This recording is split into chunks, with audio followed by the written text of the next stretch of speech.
Hello viewers, আজকে আমরা বানাবো কাতলা মাছের রসা। এটা কি করে চটজলদি বানাতে হয় আসুন দেখে নিই।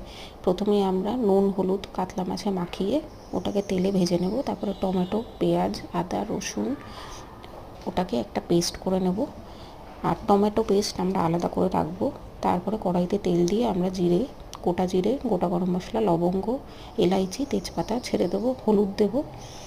তারপর নুন দিয়ে ওই পেস্টটাকে দিয়ে নাড়াচাড়া করব যতক্ষণ না তেল আলাদা হয়ে যাচ্ছে মশলার থেকে। তারপরে টমেটোর পেস্ট দিয়ে দেবো। এরপরে আমরা একটা পাউডার মিশ্রণ বানিয়ে রাখবো, সেটা হচ্ছে ধনে পাউডার, জিরে পাউডার আর চিলি পাউডারের একটা মিশ্রণ, ওটা দিয়ে দেবো। এরপরে আমরা নেড়ে চেড়ে ওটার মধ্যে টমেটো সস দিয়ে আর একটু নেড়ে চেড়ে নেবো, কষিয়ে নেবো ভালো করে। কষানোর পর আমরা জল দিয়ে দেবো। জল দেওয়ার পর আমরা গোটা মাছগুলোকে, ভেজে রাখা মাছগুলোকে ছেড়ে দিয়ে আমরা 2 মিনিট মতো এটাকে ফুটতে দেবো।